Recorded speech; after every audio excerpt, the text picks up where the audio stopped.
Hello, everyone, and welcome to the Coalition. I am the entertainment editor over at the Coalition, and I'm here to talk to you about Queens.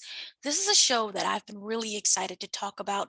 This was a show that I think around maybe earlier this year, they started releasing a lot of information. It's been in development for a little while now, but they started to really release a lot of information, and we've seen a lot of promos with it of the three actresses, the four actresses, which I'll name later, who are just being rap stars, and they release music videos and first looks, and it's been a lot of promotion on YouTube, on Twitter, on the TikToks, on Instagram.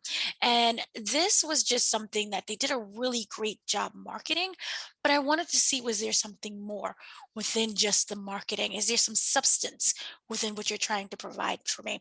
And like I said, I saw the pilot episode, and that there was a lot that they really kind of give you at once to break down what the entire season overall is going to look like. So we'll talk about that, but I really wanted to start about who is in this show. Why should we care? So from the very beginning, we have uh, Eve. The actress Eve, she's a rapper. We know this in real life. She's a real rapper. She was part of the Rough Riders. She went and did her solo stuff. She is legendary and amazing and everything else. We have Naturi Naughton, who originally played Tasha in Power series. We also know her from 3LW when she was much younger.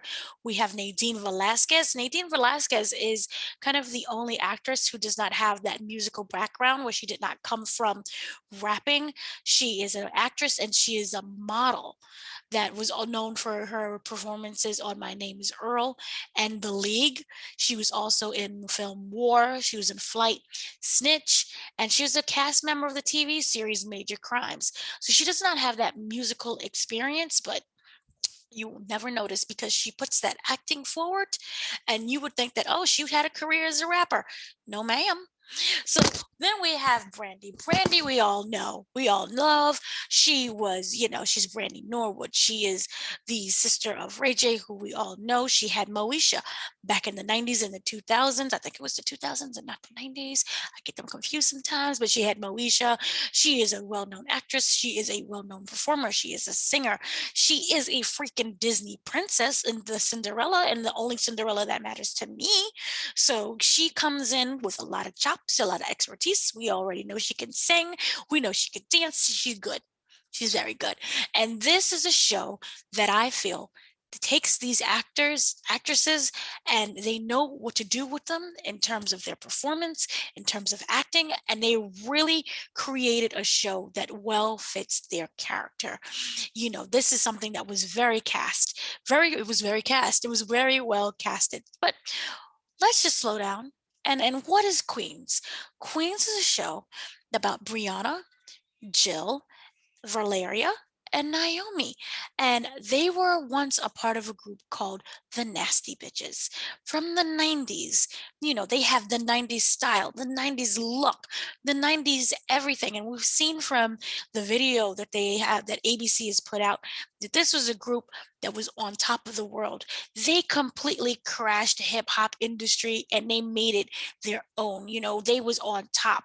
They traveled the world. They had the most expensive clothes and bags. They was on luxury planes. These were a group of girls who had it all, and they turned the hip hop industry completely upside down. They took it by storm and they demanded the attention of others, and they got that attention, and they were rewarded for that, with these great, well, not great deals, but they were rewarded with, the record deals and the sales and hits and performances, and they were just high achieved legendary stars back in the 90s, but now they're in their 40s. And a lot of things that you kind of expect your life is going to go one way, it ends up going another way. And they stepped out of that limelight, except for one. We'll talk about that. And they're regular, degular, smuggler people. Essentially, these are people who are like their moms, their wives. They shop at Costco just like us. They drive an SUV just like some of us, or a Prius, but they're not on the G5 planes and flying all over the world.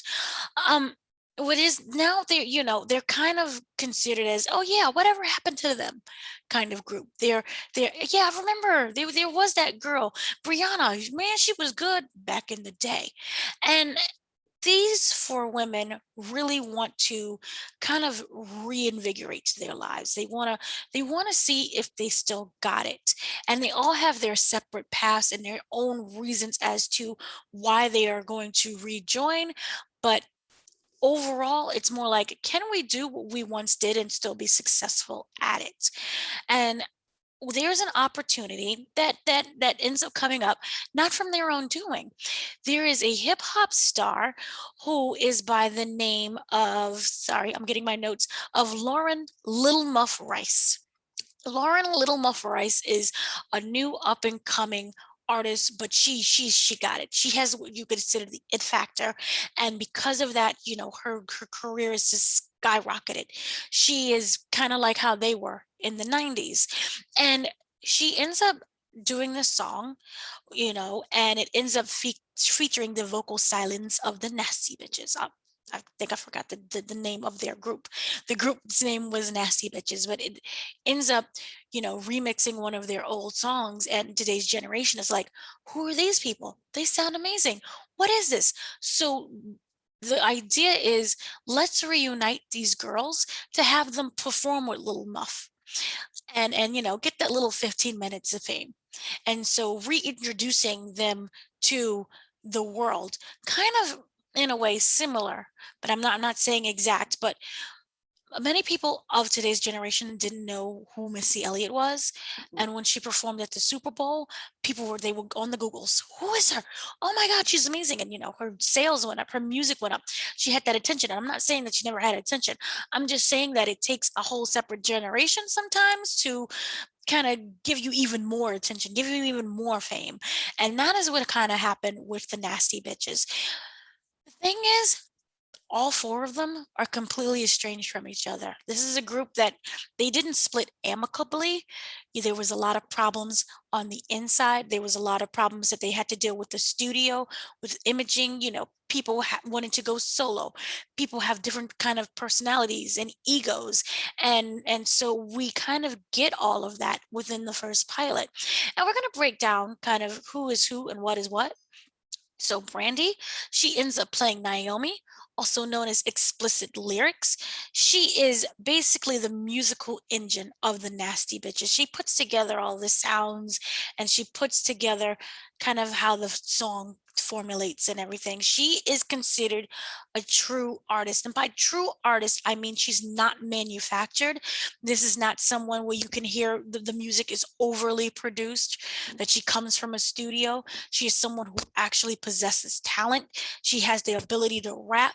She can also sit down and play her guitar. She can do a song acoustic style. She can kind of do a song anyway. The thing is that Naomi wasn't sure. She ended up going mainstream. The goal was her to have a solo career and to go mainstream. But that really never happened after the group's demise. She never reached that stardom, that even though she possessed the talent, people just didn't care anymore. And so she's now singing in kind of dive bars and she's playing on her guitar. And the dive bars are like, you wonder if you're going to get some kind of disease from it. It's not the best of the best when it comes to these dive bars. This is not exclusive nightclubs. This is like literally you're diving in the bar. That's what it is. And so her reason to get back is that she wants to have that stardom that she once had. And we learned that she sacrificed a lot in the 90s and kind of moving forward when the group was really popular. She sacrificed a lot by not being there with her kid.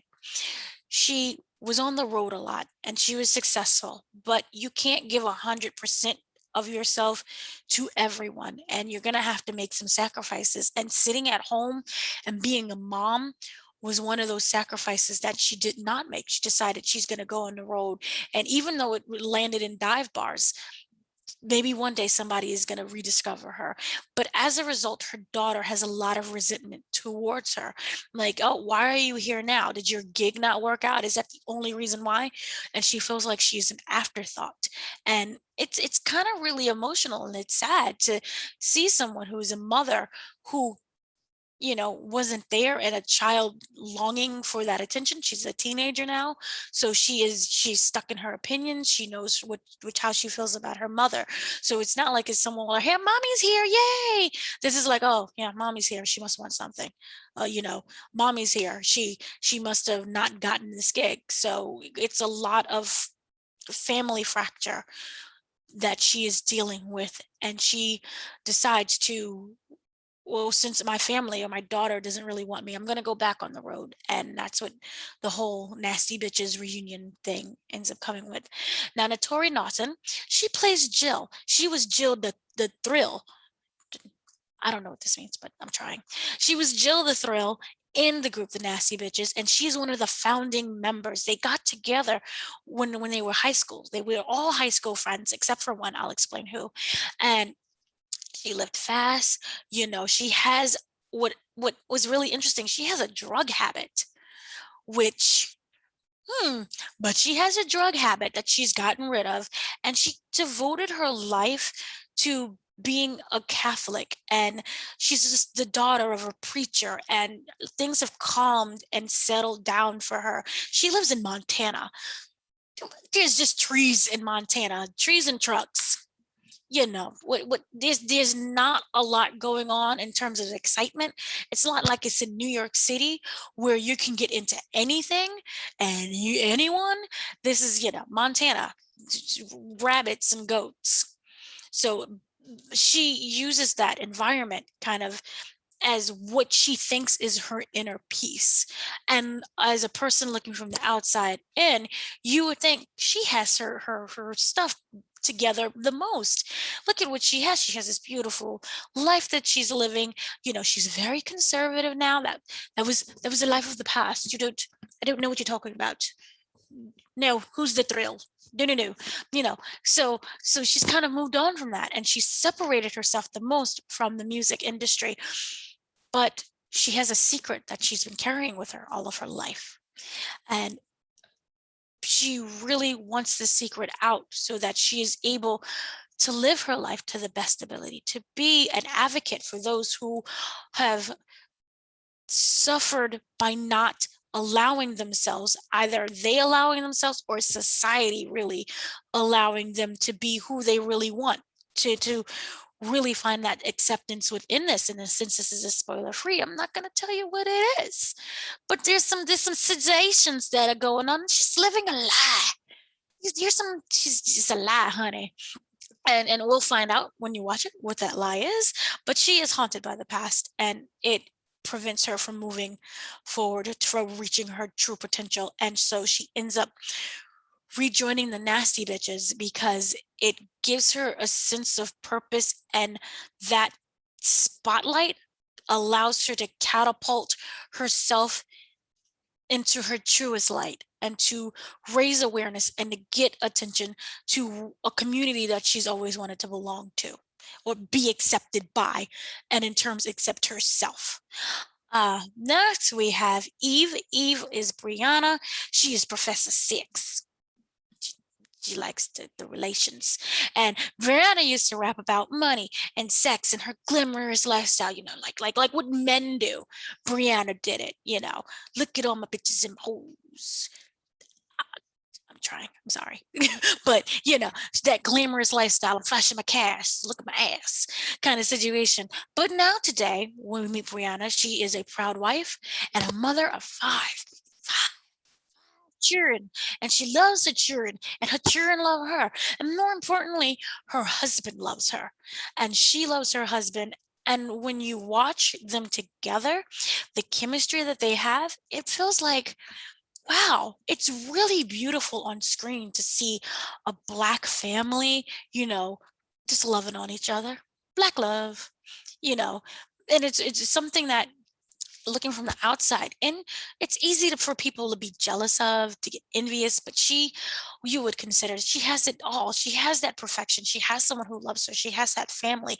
And my God, the husband is right there for her. Hey, do you need this? I got this, babe. I know you're tired. Let me take care of you. And it's like, oh, it touches your heart. It's special. It's a little special. But facades, facades, life and things aren't really what they seem to be. You know, people lie no matter how perfect they are, so they lie. And not just a they, but specifically, you could say one lies. And what you may think is perfection is just it's just one big lie. And as a result, the world that you knew, it breaks apart, it shatters, and it's like, what's going on? I sacrificed my life for this life. I sacrificed my life for what I thought was perfection. And for you, who I thought was my perfection, you ended up being the one thing that was the biggest lie to me. And by her sacrificing to be a mom and to be a wife, she couldn't be a part of the nasty bitches. She moved on. And with this newfound opportunity, this gives me a chance, it gives her a chance to reclaim the life that she gave up, and to answer what could have been if she had not left, if she had not, you know, chose personal over career. And that is kind of her motive for what is going on.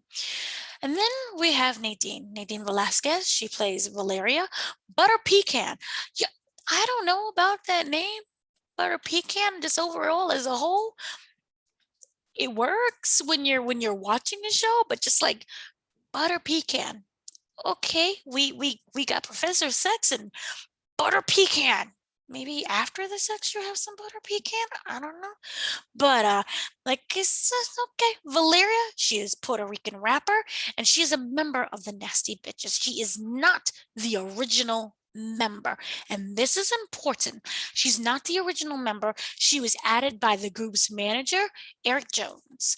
And when you have a group that's formed and that's tight, and you throw someone in there who is not a part of that originality of someone that you did not go to school with, and form those bonds to say, hey, let's go form a group, it's going to create tension. It's going to create a lot of things. And it feels like it ends up creating favoritism towards the manager. Like, look what I found. You guys, you're good, but you're not that good. Look, with her, she's going to add in everything that you don't have. She is your imperfections. She can feel it in. And there's a lot of ego and attitude within that. And then within that, there's a lot of betrayal that ends up happening, the love of my life you stole, and things of the past that resurface again with Valeria. But when we meet Valeria, she is the only one who remained in the spotlight. She ends up being one of the co-hosts on this TV show called, what is it called? I have it right here, The Shade. The TV show is The Shade. It's a combination of maybe The View and that current show whose name I'm currently forgetting, but it has Adrienne Bailon in it, and Jenny Ma was on it, and I'm really forgetting the name, and please forgive me, but it's like a younger-ish version of The View, even though she's like 40, but The View, as we know, has much older women on it, but this is like 40s, and you're still trying to dip it low, still trying to pop, that kind of talk show. So yeah, they bring the shade. Maybe some Wendy Williams in there brings the shade, and she is trying to work her way up into the top to get more fame, to be more infamous, essentially, and for people to constantly know who she is. She wants that limelight. She loves the spotlight, and as a result of doing that, she ends up doing some things to her co-hosts that is you could say illegal. I mean, depending on whether or not they die, that would be illegal. There's some things that she does. This is not good. It's really frowned upon, and you kind of see that sense of desperation of wanting to be on the top, and as a result, she's penalized for this immensely.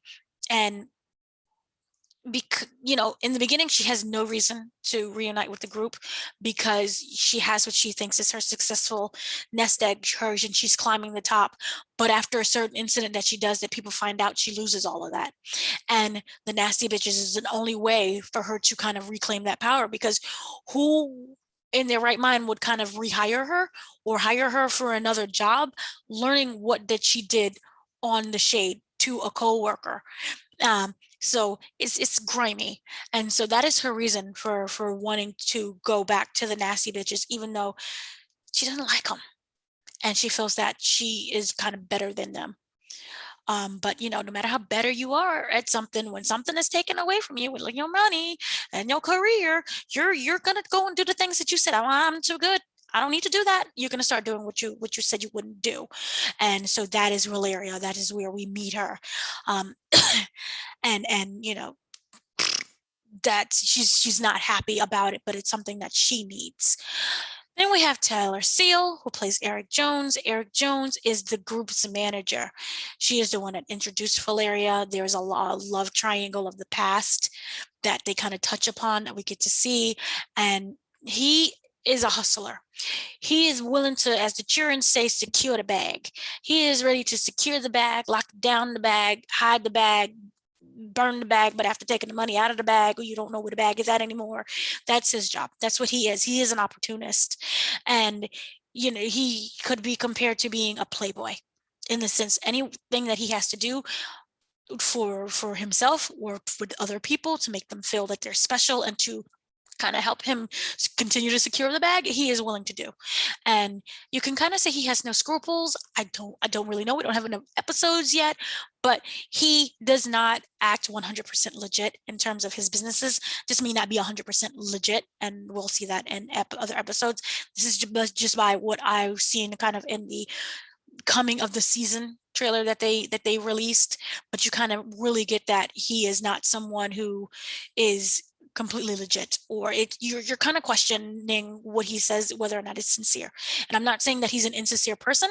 It's just that he is willing to secure the bag by any means necessary, or any words necessary, and that rubs the women a wrong way, especially when we learn how they broke up, why they broke up, the many different reasons, and his involvement with it. And this is also another reason why the group, or one person in particular, does not like Valeria. So this was lovely how they kind of tied it all in. But then, well, lastly, we have is Pepi Sonuga, who is Lauren Lil Muff Rice. Forgive me for looking down. I have notes. She is very young. She's from Atlanta. She's very sweet. She is also a rapper who's on the up and coming. She hit her peak. She hit that moment where she's at that career where it takes off like lightning, and things can happen so quickly that you can't get your bearings around you. And she does not have the opportunity to speak up for herself. She has a bunch of people, particularly men, telling her what to do, what to wear, how to act. And there's a lot of pressure within that when you're not able to use your own voice, when you're not able to say, this is my style. I don't even like what you're doing. This is who I truly am. The fans will love me regardless because of my talent. And she's unable to do that. And a lot of the older artists can see themselves within her, which is why we'll later end up seeing that there's a kind of a mentorship bond, mentor mentee bond. You have someone who's been in the industry where, yeah, maybe back in the 90s, but they've already experienced what you're going through, and even at a tougher time, because during the 90s, what is now considered extremely wrong, it can get you fired, it can get you canceled, back then they was doing like it was willy-nilly. And so you can have that guidance, and you can have that experience for someone who is younger, to kind of tell them what to be aware of. Reach out, use your voice, learn to say no. And she is so young, and she's so sweet. She comes across as being very genuine, and she doesn't want to say no, like these are my team. These are the people who help me. They won't harm me, but the actions that they're doing is harmful. And there's an incident that occurs where she doesn't use her voice, and you kind of see them saying, you're fine, you're perfectly fine, get up, go perform. And she's not. She's literally not. She's in a hospital. I'm not going to say why, but she's in a hospital, and she's clearly not okay. But money, that's all that matters to them. You're a moneymaker, go work, get us some money. And you see her kind of being used in that way. And Eve and Naturi in particular really gravitates towards her and was like, "Lo, it's okay, it's all right."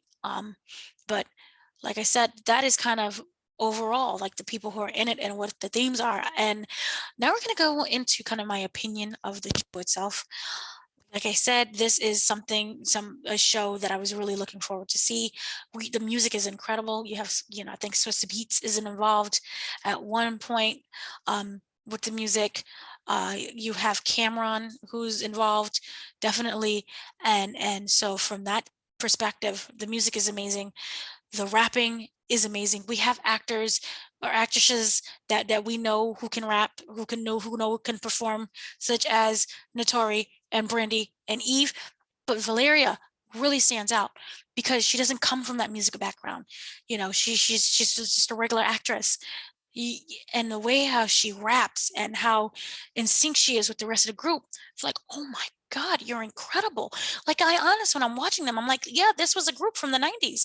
They look, they sound, they feel that way to me. This does not come across as inauthentic. This does not come across as like me trying to say, my name is Dana, I got mad flavor.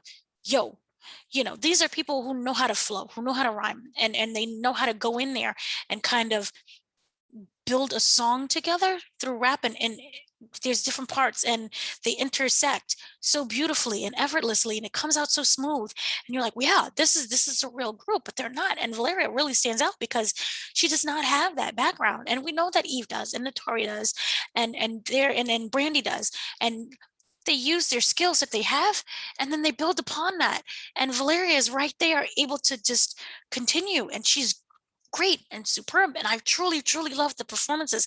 I love the acting. But here's kind of what my problem is with the pilot episode. Forgive me, excuse me. The show tries to throw everything at you at the same time. You have these different storylines with all of these different characters all at once. And it kind of feels like the creators and the writer was so afraid of being canceled after the first episode that it was like, we're going to dump everything that we have within our seasons. I don't know how many within our episodes. I don't know how many episodes are in a season for this show. I'm going to assume that it's more than 10. I don't, maybe 22. I don't know that yet, but it feels like they've dumped everything in the show and edited it down and just put it into one episode. So there's all these different things that's happening all at once. And then remember, you have to create a show that's under an hour. These commercials, you have to create a show that's under an hour, and a lot of things has to get cut out. And so there are moments when I'm watching this, I feel like I walked into a scene that was already, started maybe 5 minutes ago. I feel like I walked into a conversation that was already happening. And it was just like everything kind of felt rushed. Everything started just all at once. You know, we're introduced to these girls. We don't need to know all at once all of their business and everything that they're going through. And the way how it's developed kind of feels like a soap opera. Kind of feels like remember Dynasty? We have the CW remake, but watch the original. It's amazing. But it kind of feels like everything is a soap opera and everything is over the top all at once. And it's just a lot to get through. And I really, really wish that they would have taken their time, fleshed out everything that they have to say about the character. I'm not sure how ABC does it, but if they had a 2-hour like special, here's the first 2 hours. That would have been great. Well, they had that like 2 hours for just a pilot. And that way you can introduce all of these characters, introduce their backstory, introduce their reason as to why they're doing what they're doing. That would have felt better, and then sprinkled more throughout the whole season. I mean, from the very beginning, we learned that a character is living the life this way. No, it's actually a lie. Then something else happens to them. And then now how does that affect this person? And it has like three different, oh my God moments all at once, back to back to back to back. And it doesn't feel like that you allowed the audience to take in what they first learned in the first revelation before you're throwing more revelations at us all at once. And you can't, it just feels that character development was really rushed, that it's there on the page and you want to watch more of the episodes to know what's going to happen.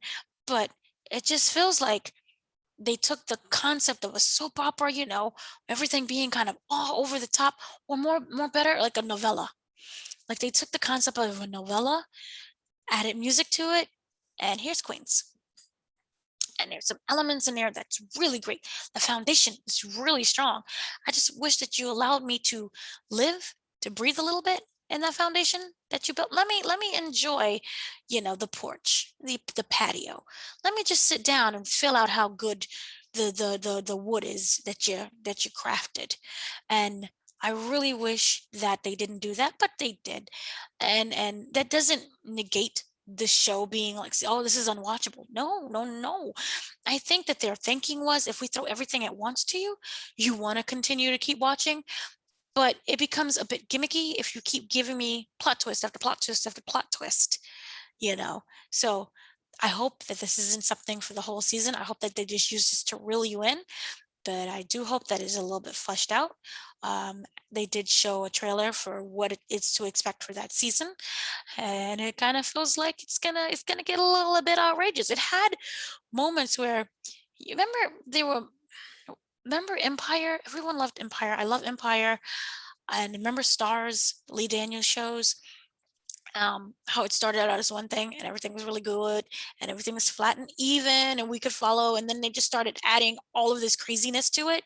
I mean, I think in Star, one moment there was like, grandma got shot, there was drug overdose, here's someone's pregnant, no, they're gonna get rid of the baby, and something happened with the adoption, and then something else happened. And then, with Star is like, you're dumping kids. Not Star, with Empire, Terrence Howard is throwing kids literally in the trash can, and then turning around the next day and, what's the definition of Lucius Lyon, and then you learn about that backstory while trying to follow the forward backstory.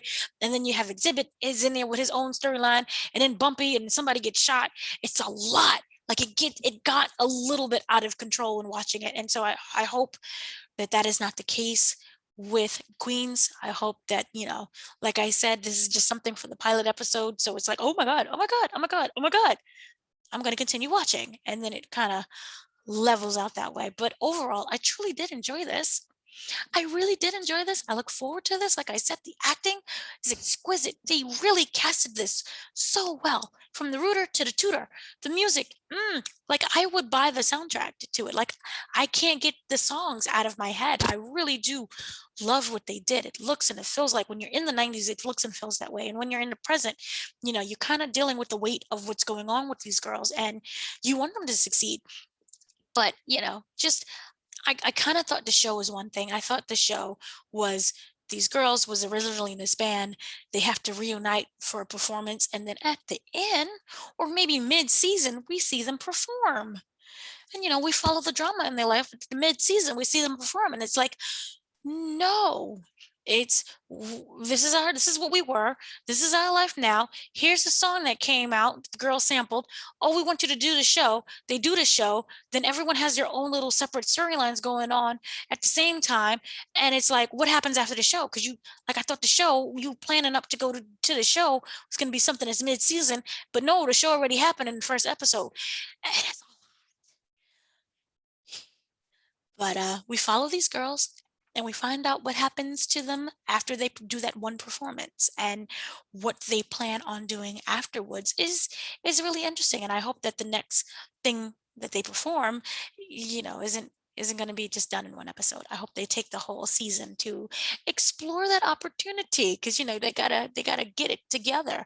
It's one thing to do one performance. What happens if you want to stay together?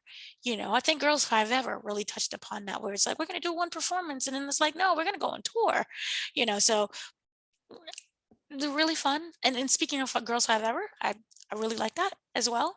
So it's kind of in the realm of this, and I really like the show. I look forward to what is going to happen in the future episodes. So thank you so much for listening to this opinion. Remember, everything is just subjective. If you love this show, you love this show. If you hate this show, you hate this show. No one's right and no one's wrong. It's literally your opinion, and all art is subjective. So, thank you so much for listening to me. Have a wonderful day, afternoon, and evening. Thank you. And make sure you check out Queens. Like I said, it comes out October 19th on ABC. If you're international, it's going to be on Disney Plus under the Star Hub category. So, once again, thank you.